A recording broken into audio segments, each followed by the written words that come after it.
لن تنالوا البر حتى تنفقوا مما تحبون وما تنفقوا من شيء فإن الله به عليم. كل الطعام كان حلا لبني إسرائيل إلا ما حرم إسرائيل على نفسه من قبل أن تنزل التوراة. قل فأتوا بالتوراة فاتلوها إن كنتم صادقين. فمن افترى على الله الكذب من بعد ذلك فأولئك هم الظالمون. قل صدق الله فاتبعوا ملة إبراهيم حنيفا وما كان من المشركين. إن أول بيت وضع للناس للذي ببكة مباركا وهدى للعالمين فيه آيات بينات مقام إبراهيم ومن دخله كان آمنا. ولله على الناس حج البيت من استطاع إليه سبيلا ومن كفر فإن الله غني عن العالمين. قل يا أهل الكتاب لم تكفرون بآيات الله والله شهيد على ما تعملون. قل يا أهل الكتاب لم تصدون عن سبيل الله من آمن تبغونها عوجا وأنتم شهداء وما الله بغافل عما تعملون. يا أيها الذين آمنوا إن تطيعوا فريقا من الذين أوتوا الكتاب يردوكم بعد إيمانكم كافرين. وكيف تكفرون وأنتم تتلى عليكم آيات الله وفيكم رسوله ومن يعتصم بالله فقد هدي إلى صراط مستقيم. يا أيها الذين آمنوا اتقوا الله حق تقاته ولا تموتن إلا وأنتم مسلمون. واعتصموا بحبل الله جميعا ولا تفرقوا. واذكروا نعمة الله عليكم إذ كنتم أعداء فألف بين قلوبكم فأصبحتم بنعمته إخوانا وكنتم على شفا حفرة من النار فأنقذكم منها. كذلك يبين الله لكم آياته لعلكم تهتدون. ولتكن منكم أمة يدعون إلى الخير ويأمرون بالمعروف وينهون عن المنكر وأولئك هم المفلحون. ولا تكونوا كالذين تفرقوا واختلفوا من بعد ما جاءهم البينات وأولئك لهم عذاب عظيم. يوم تبيض وجوه وتسود وجوه فأما الذين اسودت وجوههم أكفرتم بعد إيمانكم فذوقوا العذاب بما كنتم تكفرون. وأما الذين ابيضت وجوههم ففي رحمة الله هم فيها خالدون. تلك آيات الله نتلوها عليك بالحق وما الله يريد ظلما للعالمين. ولله ما في السماوات وما في الأرض وإلى الله ترجع الأمور. كنتم خير أمة أخرجت للناس تأمرون بالمعروف وتنهون عن المنكر وتؤمنون بالله. ولو آمن أهل الكتاب لكان خيرا لهم منهم المؤمنون وأكثرهم الفاسقون. لن يضروكم إلا أذى وإن يقاتلوكم يولوكم الأدبار ثم لا ينصرون. ضربت عليهم الذلة أينما ثقفوا إلا بحبل من الله وحبل من الناس وباءوا بغضب من الله وضربت عليهم المسكنة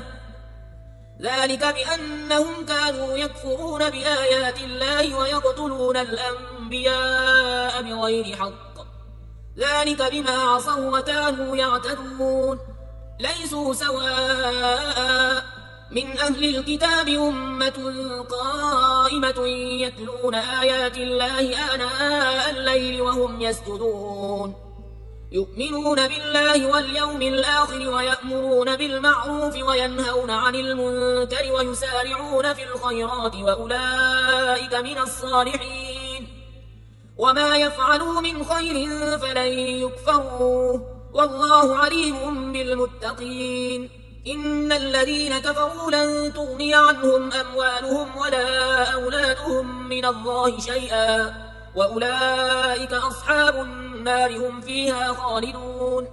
مثل ما ينفقون في هذه الحياة الدنيا كمثل ريح فيها صر أصابت حرث قوم ظلموا أنفسهم فأهلكت وما ظلمهم الله ولكن أنفسهم يظلمون يا أيها الذين آمنوا لا تتخذوا بطانة من دونكم لا يألونكم خبالا ودوا ما عنتم قد بدت البغضاء من أفواههم وما تخفي صدورهم أكبر قد بينا لكم الآيات إن كنتم تعقلون ها أنتم أولئك تحبونهم ولا يحبونكم وتؤمنون بالكتاب كله وإذا لقوكم قالوا آمنا وإذا خلوا عضوا عليكم الأنامل من الغيظ قل موتوا بغيظكم إن الله عليم بذات الصدور إن تمسسكم حسنة تسؤهم وإن تصبكم سيئة يفرحوا بها وإن تصبروا وتتقوا لا يضركم كيدهم شيئا إن الله بما يعملون محيط وإذ غدوت من أهلك تبوئ المؤمنين مقاعد للقتال والله سميع عليم إذ هم الطائفتان منكم أن تفشلا والله وليهما وعلى الله فليتوكل المؤمنون ولقد نصركم الله ببدر وأنتم أذلة فاتقوا الله لعلكم تشكرون إذ تقول للمؤمنين ألن يكفيكم أن يمدكم ربكم ب3,000 من الملائكة منزلين بلى إن تصبروا وتتقوا ويأتوكم من فورهم هذا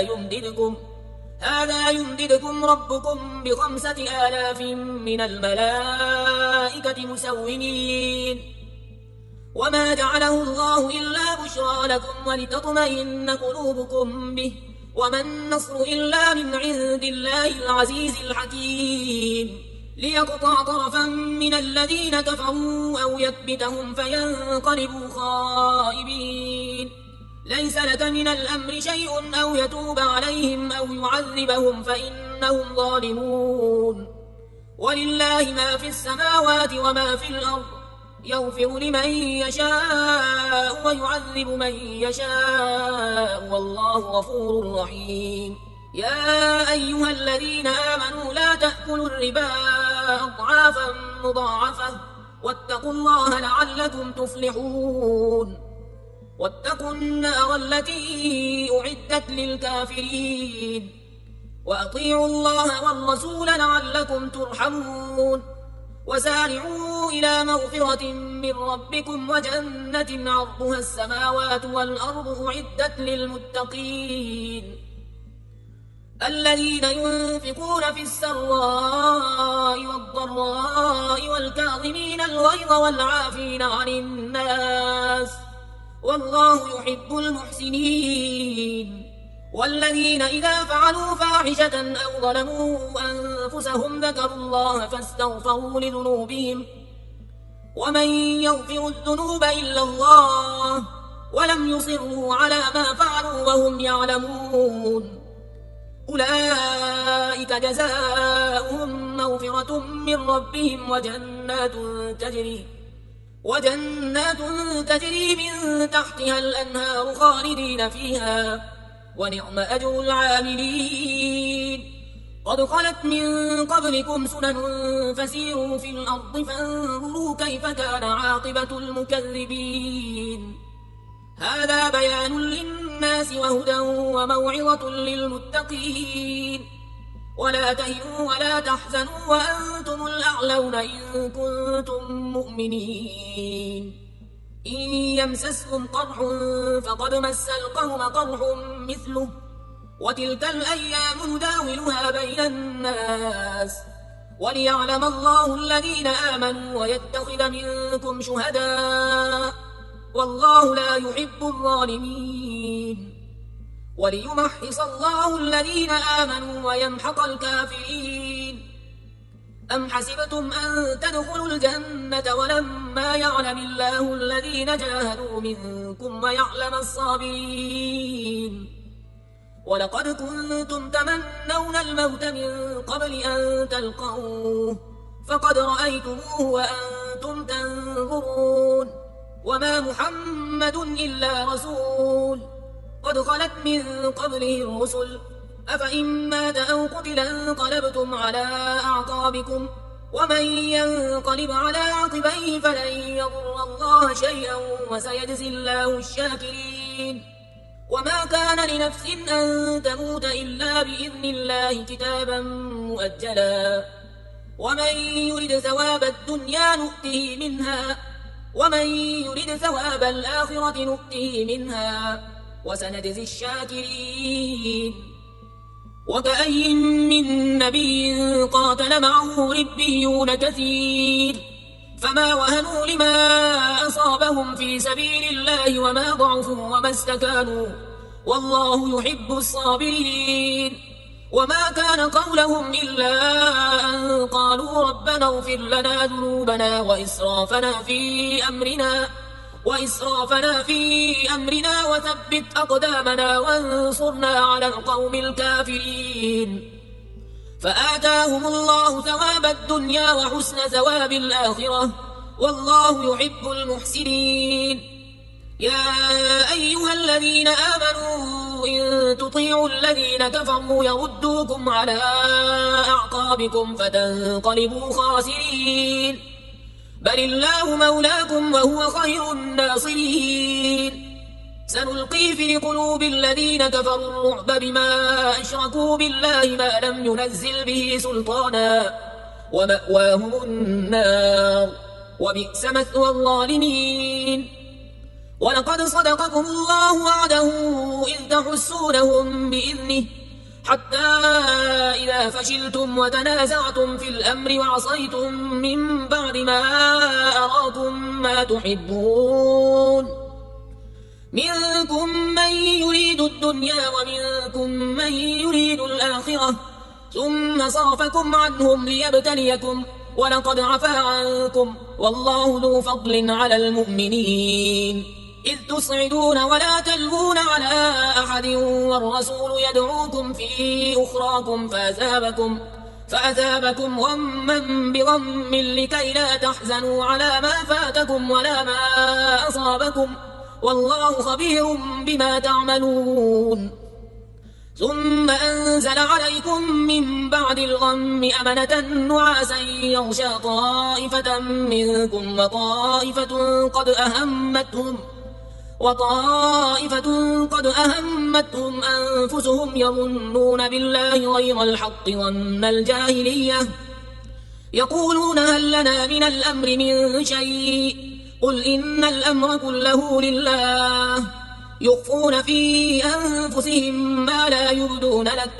يقولون لو كان لنا من الأمر شيء ما قتلنا هاهنا قل لو كنتم في بيوتكم لبرز الذين كتب عليهم القتل إلى مضاجعهم وليبتلي الله ما في صدوركم وليمحص ما في قلوبكم والله عليم بذات الصدور. إن الذين تولوا منكم يوم التقى الجمعان إنما استزلهم الشيطان ببعض ما كسبوا ولقد عفى الله عنهم إن الله غفور حليم. يا أيها الذين آمنوا لا تكونوا كالذين كفروا وقالوا لإخوانهم إذا ضربوا في الأرض أو كانوا غزا لو كانوا عندنا ما ماتوا وما قتلوا ليجعل الله ذلك حسرة في قلوبهم والله يحيي ويميت والله بما تعملون بصير. ولئن قتلتم في سبيل الله أو متم لمغفرة من الله ورحمة خير مما يجمعون ولئن متم أو قتلتم لإلى الله تحشرون فبما رحمة من الله لنت لهم ولو كنت فظا غليظ القلب لانفضوا من حولك فاعف عنهم واستغفر لهم وشاورهم في الأمر فإذا عزمت فتوكل على الله إن الله يحب المتوكلين إن ينصركم الله فلا غالب لكم وإن يخذلكم فمن ذا الذي ينصركم من بعده وعلى الله فليتوكل المؤمنون وما كان لنبي أن يغل ومن يغلل يأت بما غل يوم القيامة ثم توفى كل نفس ما كسبت وهم لا يظلمون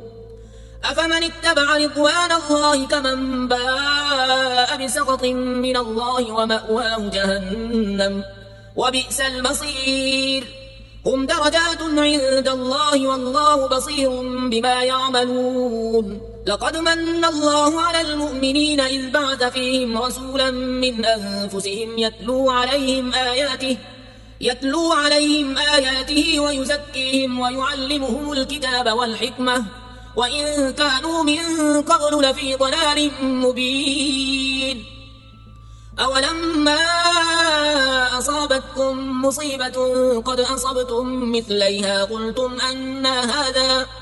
قل هو من عند أنفسكم إن الله على كل شيء قدير وما أصابكم يوم التقى الجمعان فبإذن الله وليعلم الذين نافقوا وقيل لهم تعالوا قاتلوا في سبيل الله أو ادفعوا قالوا لو نعلم قتالا لاتبعناكم هم للكفر يومئذ أقرب منهم للإيمان يقولون بأفواههم ما ليس في قلوبهم والله أعلم بما يكتمون الذين قالوا لإخوانهم وقعدوا لو أطاعونا ما قتلوا قل فادرءوا عن أنفسكم الموت إن كنتم صادقين ولا تحسبن الذين قتلوا في سبيل الله أمواتا بل أحياء عند ربهم يرزقون فرحين بما آتاهم الله من فضله ويستبشرون بالذين لم يلحقوا بهم من خلفهم ألا خوف عليهم ولا هم يحزنون يستبشرون بنعمة من الله وفضل وأن الله لا يضيع أجر المؤمنين الذين استجابوا لله والرسول من بعد ما أصابهم القرح للذين أحسنوا منهم واتقوا أجر عظيم الذين قال لهم الناس إن الناس قد جمعوا لكم فاخشوهم فزادهم إيمانا وقالوا حسبنا الله ونعم الوكيل فانقلبوا بنعمة من الله وفضل لم يمسسهم سوء واتبعوا رضوان الله والله ذو فضل عظيم إنما ذلكم الشيطان يخوف أولياءه فلا تخافوهم وخافون إن كنتم مؤمنين ولا يحزنك الذين يسارعون في الكفر إنهم لن يضروا الله شيئا يريد الله ألا يجعل لهم حظا في الآخرة ولهم عذاب عظيم إن الذين اشتروا الكفر بالإيمان لن يضروا الله شيئا ولهم عذاب أليم ولا يحسبن الذين كفروا أنما نملي لهم خير لأنفسهم إنما نملي لهم ليزدادوا إثما ولهم عذاب مهين ما كان الله ليذر المؤمنين على ما أنتم عليه حتى يميز الخبيث من الطيب وما كان الله ليطلعكم على الغيب ولكن الله يجتبي من رسله من يشاء فآمنوا بالله ورسله وإن تؤمنوا وتتقوا فلكم أجر عظيم ولا يحسبن الذين يبخلون بما آتاهم الله من فضله هو خيرا لهم بل هو شر لهم سيطوقون ما بخلوا به يوم القيامة ولله ميراث السماوات والأرض والله بما تعملون خبير لقد سمع الله قول الذين قالوا إن الله فقير ونحن أغنياء سنكتب ما قالوا وقتلهم الأنبياء بغير حق ونقول ذوقوا عذاب الحريق ذلك بما قدمت أيديكم وأن الله ليس بظلام للعبيد الذين قالوا إن الله عهد إلينا ألا نؤمن لرسول حتى يأتينا بقربان تأكله النار قل قد جاءكم رسل من قبلي بالبينات وبالذي قلتم فلم قتلتموهم إن كنتم صادقين فإن كذبوك فقد كذب رسل من قبلك جاءوا بالبينات والزبر والكتاب المنير كل نفس ذائقة الموت وإنما توفون أجوركم يوم القيامة فمن زحزح عن النار وأدخل الجنة فقد فاز وما الحياة الدنيا إلا متاع الغرور لتبلغن في أموالكم وأنفسكم ولتسمعن من الذين أوتوا الكتاب من قبلكم ومن الذين أشركوا أذى كثيرا وإن تصبروا وتتقوا فإن ذلك من عزم الأمور وإذ أخذ الله ميثاق الذين أوتوا الكتاب لتبيننه للناس ولا تكتمونه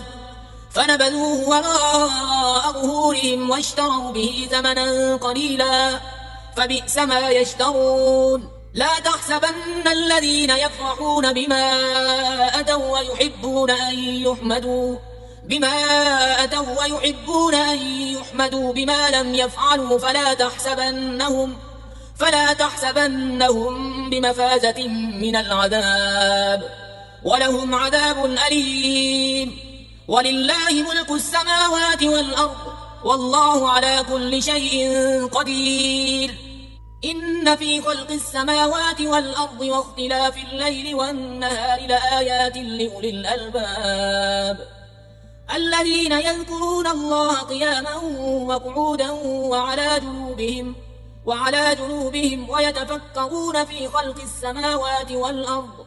ربنا ما خلقت هذا باطلا سبحانك فقنا عذاب النار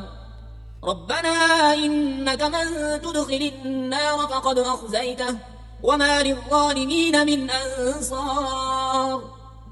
ربنا إننا سمعنا مناديا ينادي للإيمان أن آمنوا بربكم فآمنا ربنا فاغفر لنا ذنوبنا وكفر عنا سيئاتنا وتوفنا مع الأبرار ربنا وآتنا ما وعدتنا على رسلك ولا تخزنا يوم القيامة إنك لا تخلف الميعاد فاستجاب لهم ربهم أني لا أضيع عمل عامل منكم من ذكر أو أنثى بعضكم من بعض فالذين هاجروا وأخرجوا من ديارهم وأوذوا في سبيلي وقاتلوا وقتلوا لأكفرن عنهم سيئاتهم ولأدخلنهم جنات تجري من تحتها الأنهار ثوابا من عند الله والله عنده حسن الثواب لا يغرنك تقلب الذين كفروا في البلاد متاع قليل ثم مأواهم جهنم وبئس المهاد لكن الذين اتقوا ربهم لهم جنات تجري من تحتها الأنهار خالدين فيها نزلا من عند الله وما عند الله خير للأبرار وإن من أهل الكتاب لمن يؤمن بالله وما أنزل إليكم وما أنزل إليهم خاشعين لله لا يشترون بآيات الله ثمنا قليلا أولئك لهم أجرهم عند ربهم إن الله سريع الحساب يا أيها الذين آمنوا اصبروا وصابروا ورابطوا واتقوا الله لعلكم تفلحون بسم الله الرحمن الرحيم. يا أيها الناس اتقوا ربكم الذي خلقكم من نفس واحدة وخلق منها زوجها وبث منهما رجالا كثيرا ونساء، واتقوا الله الذي تساءلون به والأرحام، إن الله كان عليكم رقيبا. وآتوا اليتامى أموالهم ولا تتبدلوا الخبيث بالطيب ولا تأكلوا أموالهم إلى أموالكم إنه كان حوبا كبيرا. وإن خفتم ألا تقسطوا في اليتامى فانكحوا ما طاب لكم من النساء مثنى وثلاث ورباع، فإن خفتم ألا تعدلوا فواحدة أو ما ملكت أيمانكم ذلك أدنى ألا تعولوا. وآتوا النساء صدقاتهن نحلة، فإن طبن لكم عن شيء منه نفسا فكلوه هنيئا مريئا. ولا تؤتوا السفهاء أموالكم التي جعل الله لكم قياما وارزقوهم فيها واكسوهم وقولوا لهم قولا معروفا. وابتلوا اليتامى حتى إذا بلغوا النكاح، فإن آنستم منهم رشدا فادفعوا إليهم أموالهم ولا تأكلوها إسرافا وبدارا أن يكبروا. ومن كان غنيا فليستعفف، ومن كان فقيرا فليأكل بالمعروف. فإذا دفعتم إليهم أموالهم فأشهدوا عليهم وكفى بالله حسيبا. للرجال نصيب مما ترك الوالدان والأقربون، وللنساء نصيب مما ترك الوالدان والأقربون مما قل منه أو كثر نصيبا مفروضا. وإذا حضر القسمة أولو القربى واليتامى فارزقوهم منه وقولوا لهم قولا معروفا. وليخشى الذين لو تركوا من خلفهم ذرية ضعافا خافوا عليهم فليتقوا الله وليقولوا قولا سديدا. إن الذين يأكلون أموال اليتامى ظلما إنما يأكلون في بطونهم نارا وسيصلون سعيرا. يوصيكم الله في أولادكم للذكر مثل حظ الأنثيين، فإن كن نساء فوق 2 فلهن ثلثا ما ترك، وإن كانت واحدة فلها النصف، ولأبويه لكل واحد منهما السدس مما ترك إن كان له ولد، فإن لم يكن له ولد وورثه أبواه فلأمه الثلث، فإن كان له إخوة فلأمه السدس من بعد وصية يوصي بها أو دين.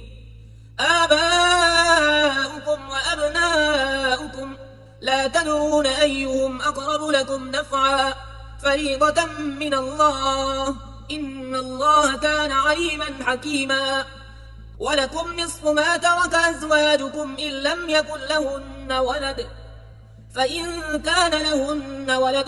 فلكم الربع مما تركن من بعد وصية يوصين بها أو دين، ولهن الربع مما تركتم إن لم يكن لكم ولد، فإن كان لكم ولد فلهن الثمن مما تركتم من بعد وصية توصون بها أو دين. وإن كان رجل يورث كلالة أو امرأة وله أخ أو أخت فلكل واحد منهما السدس،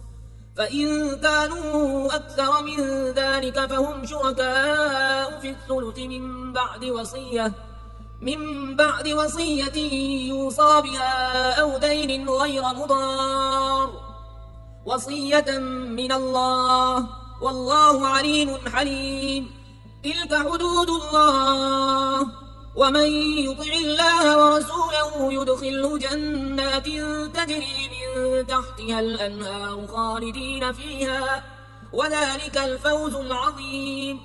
ومن يعص الله ورسوله ويتعد حدوده يدخله نارا خالدا فيها وله عذاب مهين. واللاتي يأتين الفاحشة من نسائكم فاستشهدوا عليهن 4 منكم، فإن شهدوا فأمسكوهن في البيوت حتى يتوفاهن الموت أو يجعل الله لهن سبيلا. واللذان يأتيانها منكم فآذوهما، فإن تابا وأصلحا فأعرضوا عنهما، إن الله كان توابا رحيما. إنما التوبة على الله للذين يعملون السوء بجهالة ثم يتوبون من قريب فأولئك يتوب الله عليهم وكان الله عليما حكيما. وليست التوبة للذين يعملون السيئات حتى إذا حضر أحدهم الموت قال إني تبت الآن، ولا الذين يموتون وهم كفار أولئك أعتدنا لهم عذابا أليما. يا أيها الذين آمنوا لا يحل لكم أن ترثوا النساء كرها ولا تعضلوهن لتذهبوا ببعض ما آتيتموهن إلا أن يأتين بفاحشة مبينة وعاشروهن بالمعروف، فإن كرهتموهن فعسى أن تكرهوا شيئا ويجعل الله فيه خيرا كثيرا. وإن أردتم استبدال زوج مكان زوج وآتيتم إحداهن قنطارا فلا تأخذوا منه شيئا أتأخذونه بهتانا وإثما مبينا. وكيف تأخذونه وقد أفضى بعضكم إلى بعض وأخذن منكم ميثاقا غليظا. ولا تنكحوا ما نكح آباؤكم من النساء إلا ما قد سلف إنه كان فاحشة ومقتا وساء سبيلا. حرمت عليكم أمهاتكم وبناتكم وأخواتكم وعماتكم وخالاتكم وبنات الأخ وبنات الأخت وأمهاتكم اللاتي أرضعنكم وأخواتكم من الرضاعة وأمهات نسائكم وربائبكم اللاتي في حجوركم من نسائكم اللاتي دخلتم بهن، فإن لم تكونوا دخلتم بهن فلا جناح عليكم. وحلائل أبنائكم الذين من أصلابكم وأن تجمعوا بين الأختين إلا ما قد سلف إن الله كان غفورا رحيما.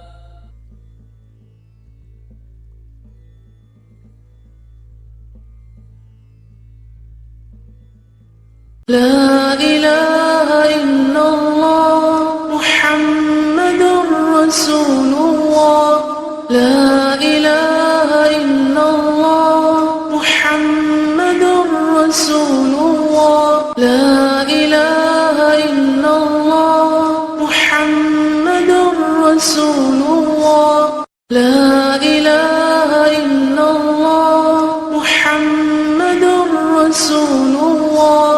لا إله إلا الله محمد